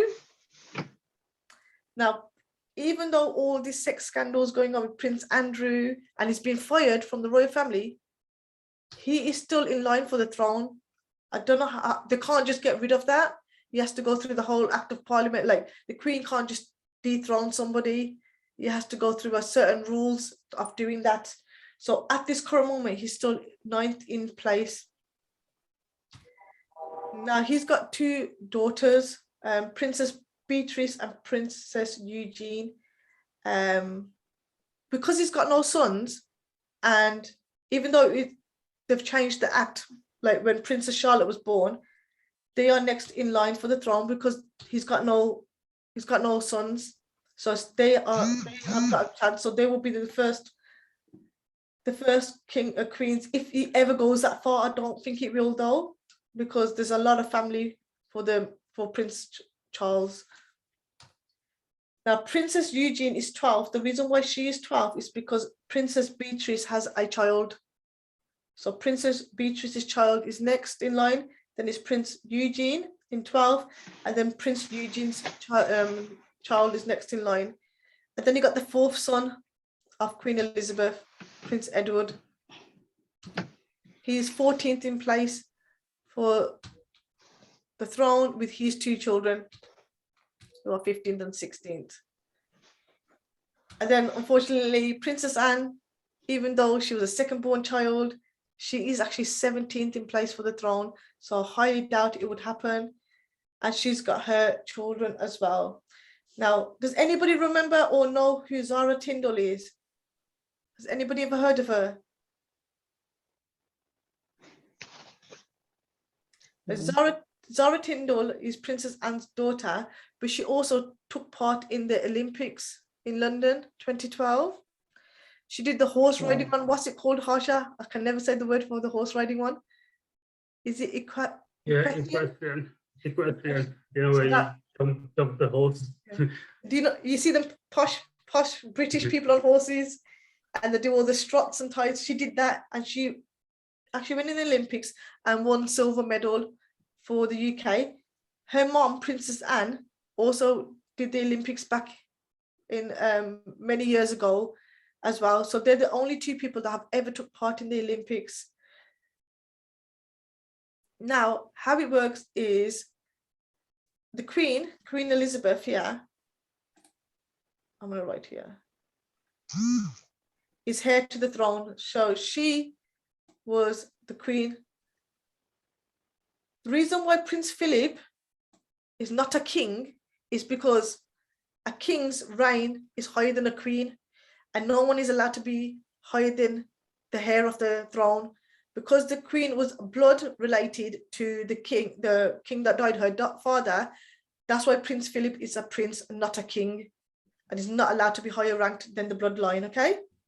He is known as either Prince Philip or the consort of the Queen. That just means he's the wife, or the husband, shall I say in this case, of the reigning monarch. And why is Camilla being mentioned then, and she's not blood relative?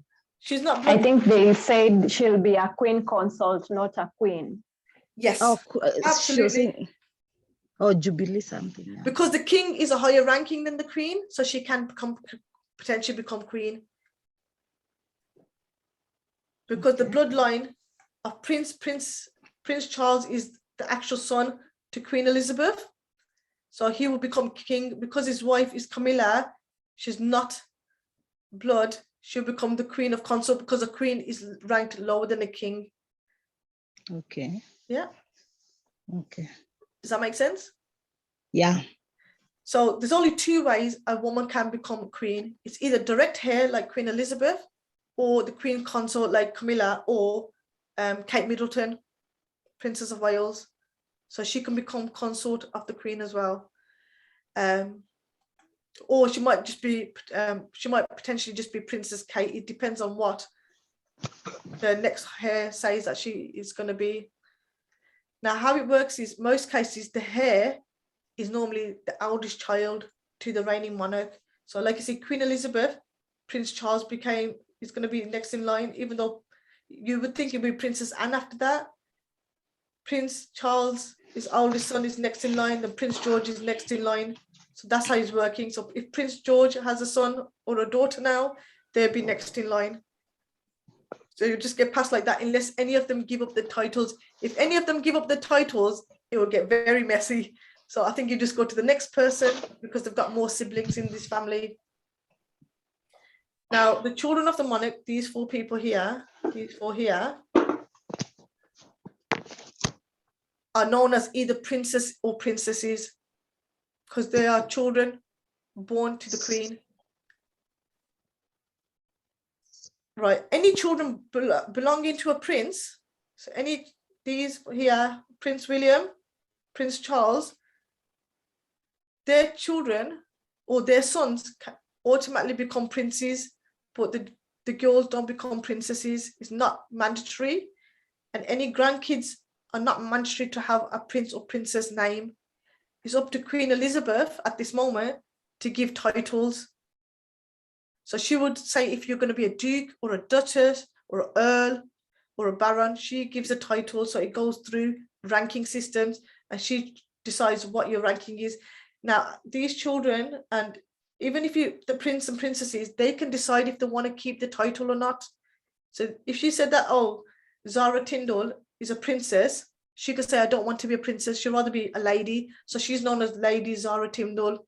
Very confusing, but they get to choose what they want to be and they can step down. Like, Prince Harry has stepped down from his duties as a royal family, but Prince Harry was trying to keep the money that the taxpayers were paying, but he had to pay all that money back. So he spent £2.4 million of taxpayers' money to renovate his home in England. But with a lot of debate, he actually gave that money back because he stepped down from his duties. So why should the UK taxpayers pay for his bodyguard and security? Does that make sense to you guys? Is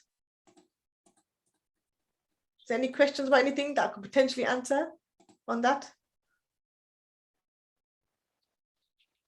Right, so if a royal divorces their partner, so Prince Charles divorced the Princess of Wales, which is Princess Diana, they are stripped of their title.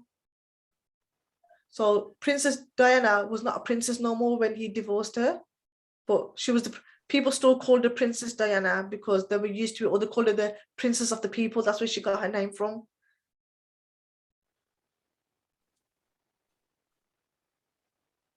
Is there any questions that anybody want to ask at the moment? I want to ask, should all the sons go through military? I know that I don't think it's mandatory for them to go through military. Like Prince William and Prince Harry did. They worked in the army for quite a while. I think they're supposed to do it. I don't know if Prince Charles did it. I don't know much about him that way, but I know Prince William and Prince Harry did do it for a while. They do a lot of charity work as well. So they do try and take the reign of it's like one of the duties of the royal family to do certain things and meet certain criteria. Okay. So I don't think it's mandatory no more. So they did do a lot in that. He's very lucky as well because they had a lot of wars, and when they were trying to be undercover with it as well. So when, we had wars with the Taliban and all these things. When they found out there was working royals in the armed forces, it sparked a lot of outrage between them, and they're try and sabotage and try to kill them. But luckily, they came back okay with that. Right, is there any questions that anybody wants to ask?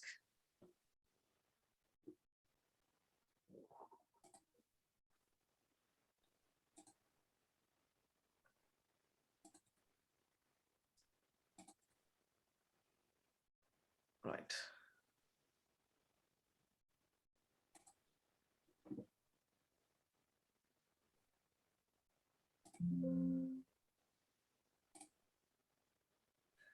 Okay, because I've got a little bit of time. I think Grace asked for the seasons in the UK. So does anybody know any of the seasons in the UK? Giving you a bit of a clue there with the pictures behind. Winter. Yep, we got winter. Summer, spring.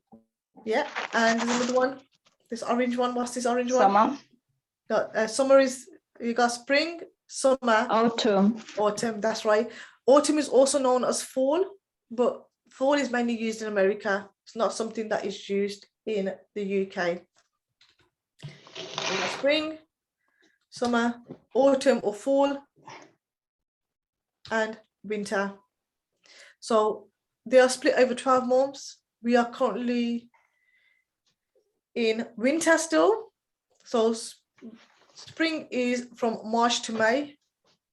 It's normally about the 21st, 22nd of the month. So it's the 22nd, 20 to 22nd of March to the May. You got summer is June to August, well, it's supposed to be. You got autumn is September to November, and you got winter, which is December to February. So it snowed yesterday because we're still in winter. February tends to snow as well. March it starts to pick up. You can also tell the weather's in the UK from outside. So you know the trees tell you what the weather is like in December. As you can see from here, there's no leaves in the tree when it's December. In spring, you start to see nice colors come onto or start to bloom on the trees. In summer, you get different colors in it. In autumn, you get the oranges and the bronze colors and the browns, and all the leaves fall off. Now, in spring, the last Sunday in every March, every year, the clocks go forward in March. So you get an extra hour daylight in March. So you have to put your clocks forward, or you have to put your clocks forward by 1 hour. You usually do it about 2 o'clock in the morning. So at 2 o'clock in the morning in spring, it would actually become 3 o'clock in the morning. No, it becomes 1 o'clock in the morning. So you get an extra hour of daylight. And in autumn, the last Sunday in October, the clocks go backwards. So you have a shorter time. So there's less daytime on daylight in autumn. Now, we live in Scotland because we're further up. In the summer, Harsha can be my witness here. In the summer, it's kind of light, nearly 24 hours a day. Nearly, I think you only get 2 or 3 hours of night. So that's right at the top because we live near the top. But in the winter, we have very small daylight. So that's why now I think Harsha's opened the window outside. Yeah, talking about the winter, I think some of you guys remember like 2 hours ago, I showed you outside and it was pitch black. And this is winter, obviously. So 6 o'clock, it was very, very dark. But now it's nearly 8 o'clock, 8 a.m. Right now. And I'm going to show you outside. It's beautiful. You want to see the winter sky, early morning winter sky? It's quite beautiful at the moment. It's quite red. I don't know if you can see. Can you see the red sky? And I can see the red reflection on the houses as well. I don't know how clear it is on the cam.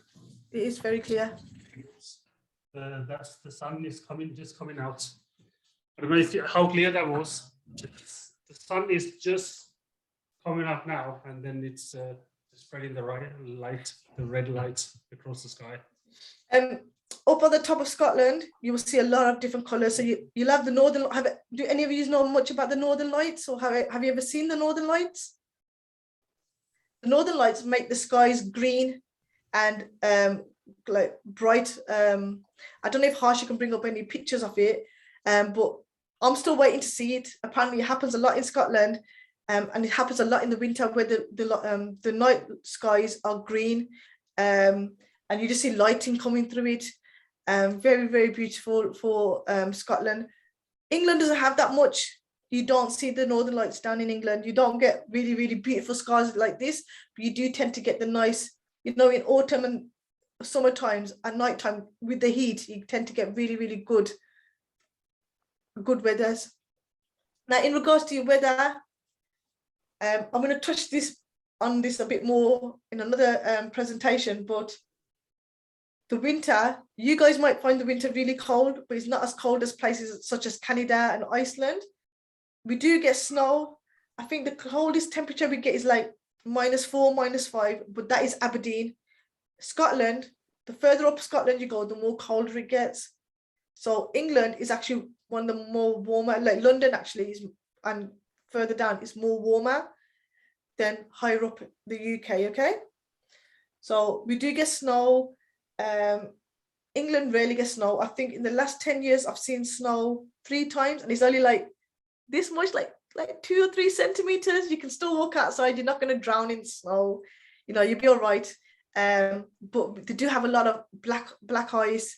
You do slip a lot. And after one day, you get bored of the snow, but it is cold. Anybody that's come from Kenya, from Nigeria, from South Africa, they can't take the cold in England at the moment, especially in the first year. So if you do come in the winter, make sure you got your coats, your hats, your gloves, your heating on. I had a few people cancel some shifts in the care home saying it's too cold. I'm like, if that's cold, you have not seen anything yet, because it gets really cold in February, very, very cold in February. So we've still got the worst to come yet. The summer is not that hot, actually. It's not that hot either. We see a little bit of sun here, and we quickly take, we take a day off work, and we've got our sunglasses on, and the shorts come out, and we run off to the beach. But it's right, you can get anything, you can get up to 40s, but probably 1 or 2 days, that's it. But it's normally around the region of 20 degrees, 21 degrees. Very, but not 40s. That would be an extreme day. I think maybe about 30, 32 on the hottest day usually. That's it. So I think they've had 40 only once or twice, but not much. But in Scotland, the more further up you get, it's not that warm. So if you do move to Scotland, be prepared to not have heat waves. I think the hottest it gets in Scotland is like 16, 17, but there's a lot of wind still with that as well. Harsha, do you want to add anything to the weather there? Yeah, well, first-hand experience. We've only been in Scotland for about 7-8 months now. Yeah. And we were here. We actually moved to Scotland from England last summer in June. So we've experienced one summer in Scotland, and it wasn't as bad as I thought, actually, because we had a couple of days of very hot days, like, walk around in shorts and t-shirts. So that was quite good for Scotland. And all the other days in the summer, it wasn't that bad either. So, you don't really need a jacket or anything. It's not like when I first came before I first came to the UK, I thought, I'm going to see lots of snow and, people are skiing all the time, but that's not the case. It's not like Canada. Like Sophie said, if you're in London, you will hardly ever get any snow. I think it's this is because global warming now. When I first moved to the UK, I saw a lot of snow back then, but now it's getting less and less now. So it's getting a bit warmer and less snow. So we still get a little bit of snow up here in Scotland, but in England it's rarely you get any snow in the winter now. My tip for you is don't let weather put you off anywhere in the UK. Don't settle on thinking, oh, I just want to go to Wales, I just want to go to London. If you get a job in the UK, anywhere, it doesn't matter where, if it's a skilled worker job, take it. You can move later, you can move after 5 years, or in the UK, when you're in the UK, you can apply for another skilled worker job, because you are in the UK, you got more of a chance of getting it. So any opportunity, even if they say it's Skegness, a little crappy town by Blackpool or Brighton, just say yes and take it. Because once you're in the UK, you can move around on a skilled worker visa, okay? So don't lose out an opportunity because you're thinking, oh, it's too cold, or I don't like this area. Who cares? That passport, British passport is very strong. If you're not doing it for yourselves, do it for your next generation, for the children. So just take that opportunity here. And there's lots of help and support that you can get from immigration consultants, like people like Josephat on that side, lots of recruitment services over here and immigration here. and people that try and help people settle in the UK. Because if you really want to settle here, once you are here, more than likely you can in some way or another. Or if you're single, you just marry a British person, you'll be fine. That's it. Marry someone English, marry someone with that passport, you'll be fine. Does anybody want to ask any questions? Sorry? I still say English. It's actually British. See, even I still say English because I'm so ignorant to the fact that England rules everything, but it is British as well. So I've got to get used to the saying UK as well. Does anybody want to ask any questions? Tell me what you guys thought of the session. Like, is there anything that you took away from today that you didn't know? Anything else that you want me to potentially cover so we can implement it into our next training sessions? Let me know now as well. I have a question, though it's not about, it's a more of tourism something. Yes. Do you know where the Stonehenge are? Yeah, that's in Wiltshire. So that's not far from Bath. It's in Wiltshire. It'll be about 2 to 3 hours drive from London. And yeah, I've been there a couple of times. They do tours from London there all the time. So you can jump on a coach. It's like a coach tour to Stonehenge and the Baths. The Baths. I'm so posh when I say that. So you do get to do a little tour around it. So it's always recommended to go to the Baths as well because it's not far from there. Yeah, Roman Baths. Yes. Roman Baths. So that's actually between London and Wales, Wiltshire and Bath. Yeah. So there's definitely you should definitely visit there when you come to the UK. I think Harsha's seen it, but I've been here 38 years and I still haven't seen it. So I need to go back and do that tourist myself. Sophie was too busy traveling around the world than looking at the UK. That's it. So I think that's the thing, because I had the British passport from birth. I didn't travel the UK. For me, it was nothing special. And I traveled overseas. I wanted beaches. So I went to like Egypt and Dubai and stuff more. But with COVID and having the children, I realized how beautiful the UK is. And this is why we do more cultural training within the UK, because the UK is somewhere definitely you should come. Even if you don't settle here at the end, come and visit. There's so much things to do, so beautiful. And life is different. Life is so different. It's more fair in the UK. You do get more of a fair life here and more quality of life in the UK as opposed to certain other countries.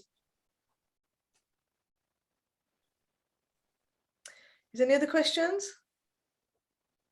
About UK, can like someone travel from, let's say, maybe like for a trip, let's say like from London, either to Germany or to Italy? Is it like you guys have the Zigen visa? No, we have the British passport, so we just have to get a visa for the day. We can get it. It's called an ETA if you've got a British passport, so you can do it at the plane just before you jump on the plane. You can actually get an ETA within 10 seconds. But if you are coming here to visit, you need to get the Schengen visa. The Schengen visa is approximately, if I'm right, about £75 or dollars, and they can give it to you for either 2 years, 5 years, or 10 years. Depending on what it is, and it's the same process. But if you are in the UK on a visa, more than likely you can be approved for that Schengen visa to go and visit, but they would want you to book in a hotel or book your flights or know why you want to go and visit them countries. So it's same, but it's a bit more relaxed. So if you do come to the UK, it is worth going to as many countries as you can to try and build up your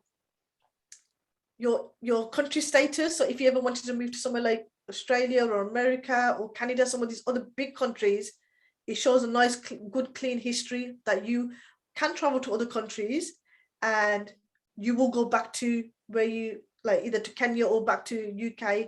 So it is worth seeing them, but you do need that Schengen visa. Yeah, UK is not in the Schengen area. Not no more. UK think they are special, so they don't want to be in this Schengen area, so you know, or the EU. Yeah. And here, nice comments from Joy. Thank you very much, Joy. And Joy, we haven't you didn't get the chance to introduce yourself. So if you please tell us, what you are into, like what are you working in the industry? think she's gone. But we got a few new people as well, like, you know, Simon, Anne, Marion, so Samuel, and then we'll speak to them in the next sessions as well, so they get the chance to introduce themselves. That's it. So Joseph, is there anything you wish to say? I think for now, no. The session has been exciting. I like it as a person. I don't know about the rest, but this is awesome. Let's look forward, all of us, to learning more. I know by the end of the 10th day, we're going to be so many steps ahead. Actually, we'll be in the UK. Absolutely. And by heart, so we'll be waiting to cross over. You'll be at the border control, telling the border people everything, saying no, it's not UK, it is the British Isles. It's not this and that. You can tell them yourself. So I'm hoping you have gained some kind of, even if it's one thing from today's session. That's my main aim. I hope it was interactive enough for you guys. It's very hard doing it. I normally do face-to-face ones. I like to do proper group ones. So if there's anything that you guys want us to add, please either tell Josepha if there's anything extra that you guys want us to do, or tomorrow morning you can think about things and think, you know what, Sophie, Harsha, I really want to know about X, Y, and Z. We'll try and implement it into our training, because this training we're doing that Josepha has set up and is for you guys to learn as much as you can. Hi, Joyce. I can see her face. Hi, Sophia. So I do appreciate you all coming today. I'm hoping you guys will talk a bit more tomorrow. You started to come out of your shell. Thank you so much for being part of it. The more you guys talk, the more we can learn of each other's, and the more, more interactive it can be as well. Okay. Oh, hi, Marion. I'm starting to get faces now. They're all waking up. Hi to you. So is there anything else anybody wants to ask? Is there anything that someone was happy about with the session, or they learned that they're happy with?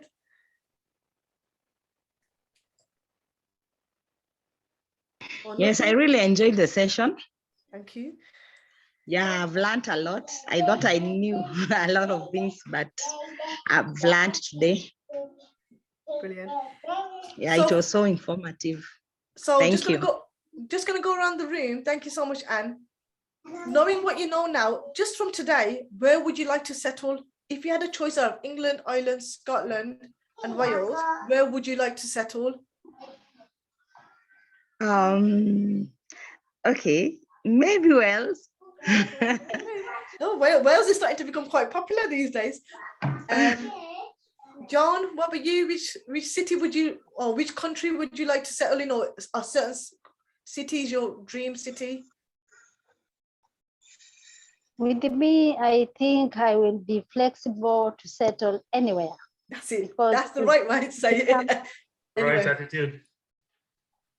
Grace, what about you? Okay, for me, it's maybe Wales. But if it's anywhere, it's okay. But maybe Wales. I love to see how it is and enjoy the sights and everything. Absolutely. You know what? After we've set up in Scotland recruitment, because there's so many people from overseas coming, we can't give tier 2 sponsors at this moment because we're new. You have to meet a certain criteria. We're trying to get into the NHS. That is our dream too, because it's very, very hard.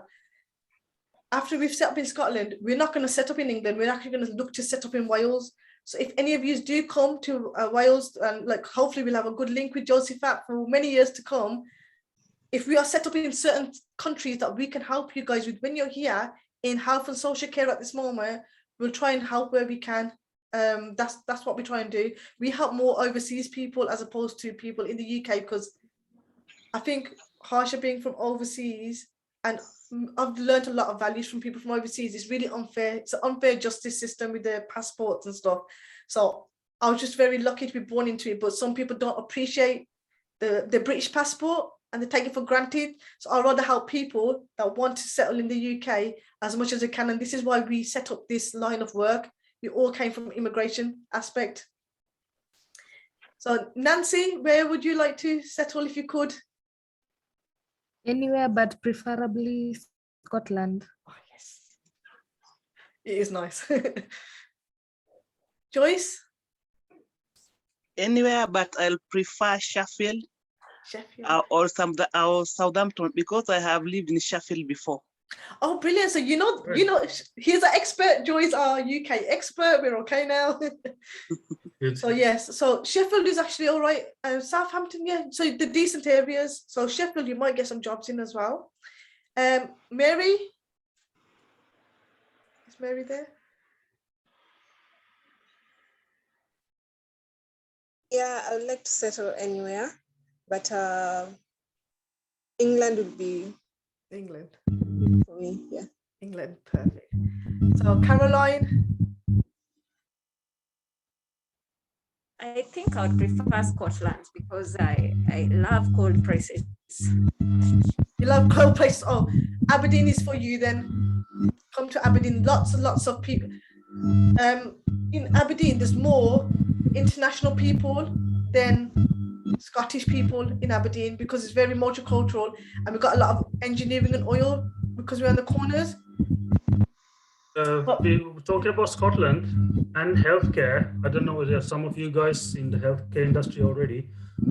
Sophie and I, we've realized something recently, right? There's more opportunity for, well, not opportunity, there's more chance in Scotland for sponsorship visa in the healthcare industry due to the higher pay rate in Scotland. I think we'll speak about it in our next sessions more in detail. Isn't that right, Sophie? We found out that there's more chance there. So in England they pay a minimum national rate, which we will go through next week, but in Scotland they've got another rate just for health and social care to try and pay more because it's really in demand in Scotland because it's more rural. They want people here. So there is, if you look on the certificate of sponsorship companies that are already approved, a lot of them are from Aberdeen and from Scotland, like places around Scotland. So it is worth just checking out. Where did I get to? Marion? Did I ask Marion? Don't think Marion's there. Got Martha? Are Martha there? For me, I think I will fit in anywhere. I think it's a matter of adjustment. That's it. Yeah. It is. Everywhere's going to be a culture shock. I'm English. I'm moving to Scotland. It was a massive culture shock for me, and I'm just crossing the. I just drove over, so it will be a really big culture shock for you from coming from Kenya to here, with everything, with education, the way people talk, and this is why Joseph has put this fantastic 2-week program together to give you some kind of insight, so you're less nervous about it, because there's nothing to be nervous about, but it is scary going to a place that you may not know much about. Nina? Oh, Nina's okay. Samuel? I'm torn between Scotland and England. Scotland because of the opportunities, but England, specifically Manchester, because of the football frenzy. Football. Are you a Manchester United fan or a City fan? Of course, Manchester United. Oh. They say Manchester United has more fans outside the UK than within Manchester. Yeah. Exactly. Cristiano Ronaldo all the way. That's right. Yes, that's what it is, Cristiano Ronaldo. But Trafford, we've been to Trafford Centre. It's right in the heart. Like you've got shops and stuff next to it. It's really crazy, the setup there. So it is worth Trafford Centre is worth a visit if you do come. And you got lots of shopping there for anyone that doesn't like the football. Simon? For me, I think Scotland, but I'm okay anywhere, and plus my cousin stays there. In Scotland? Scotland. Yeah. Where in Scotland are they? Do you know? I'm not sure, but she just lives around there. Oh, brilliant. So at least you got some links already to Scotland so she can tell you about life here as well. Yeah. Joy?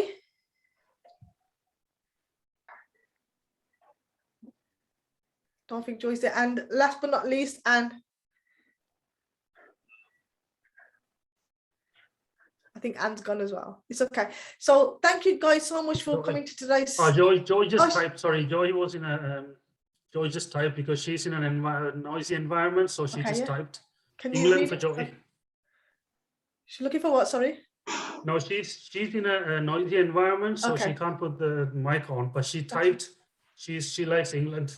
Perfect. So I'm actually surprised how much of you guys said Scotland and Wales. I did not expect that, but it's always good to look outside of the box as well. But like I said, anywhere, then you can go to your dream destinations later on. Like Harsha never would have thought he would be in Scotland at this moment because he wanted London when he first moved as well. He's going to go through that properly tomorrow with you guys as well. Tomorrow or day after, I think. Yeah. Oh, day after, yeah. My session. Yeah. Marian is asking, could you kindly send us a recording? I think Josephat or Mike can sort it out for Marian. Yeah, or the everybody. recording is made, it will be made available. Brilliant. Sorry. So thank you so much, guys, for attending today. I'm going to pass it back to Josephat to end the session for us. All right, thank you so much. I think this has been very exciting, and we are looking forward to many more of this. Yes. So just to our candidates, we started I think 5 minutes late today. So tomorrow exactly at the dot 9 a.m. Let's all be gathered here, and this is going to be beneficial to all of us. To Harsha and Sophia, we are very grateful to work with you, to partner with you in this, and definitely, yes, sky is the limit to this. So Absolutely. Thank you so much. No, thank you so much, guys. Thank you for all the interaction. I'm going to get you out your shells by day 10 because the UK do not like shy people. We need to have some boisterous, loud people. And I can see Grace is an undercover, boisterous one. I can see some of you guys are, Nancy looks like another one. So I'm going to get you guys out of your shell, and that is our job to do. And that's what we're here for. So thank you guys very much. And I will see you guys tomorrow